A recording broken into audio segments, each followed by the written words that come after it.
Right, so welcome everybody to tonight's topic. I will be facilitating this evening with some help from my trusty coaches who are here. We're going to start tonight by talking about gut health and digestion.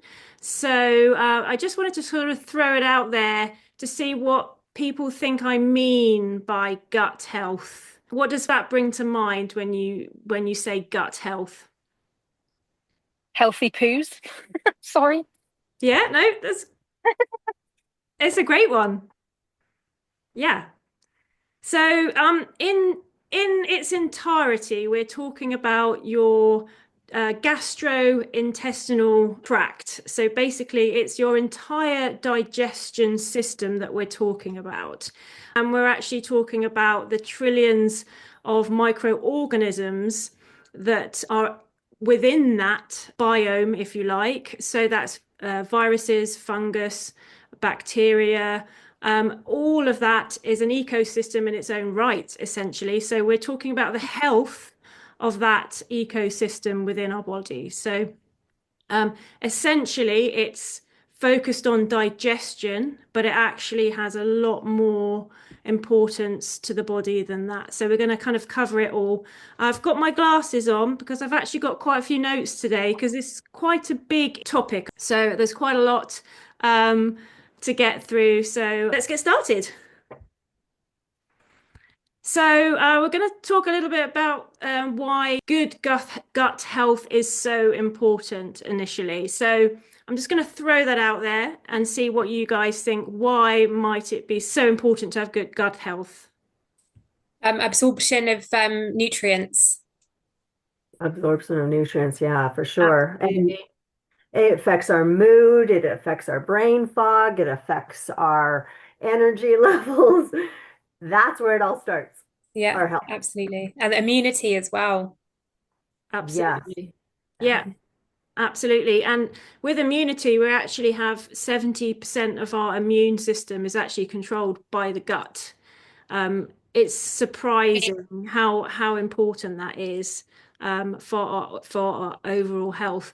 And the picture that I've shown there is actually the brain and the stomach, and there is a nerve that runs between the two called the vagus nerve.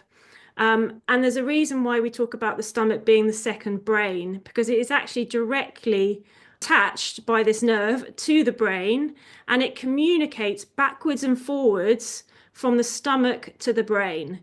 So the health of your stomach can directly affect the health of your brain in terms of your mental health. So if your stomach is feeling really well settled and calm and in good balance, then it directly affects how your mood is and whether you are feeling well balanced and calm in return. So that pathway, if you like, is constantly working hard to send signals backwards and forwards.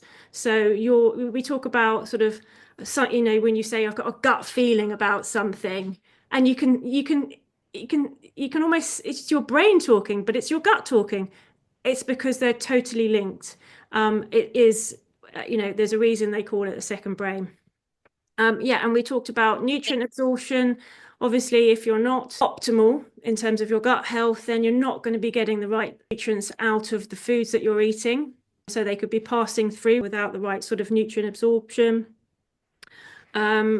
We've talked about obviously the immune system and how important that is. We also have things that are sort of more chronic diseases that can actually be affected by long-term poor gut health.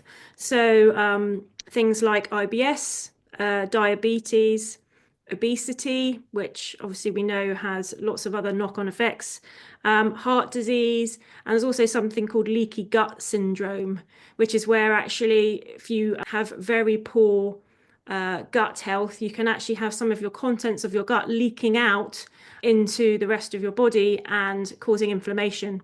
So good health actually starts in your gut. It regulates so many things across your body. It even affects the quality of your skin. So having good gut health is absolutely key. thank you everybody for joining us, and thank you everybody who's watching this, and we will see you all again next Wednesday.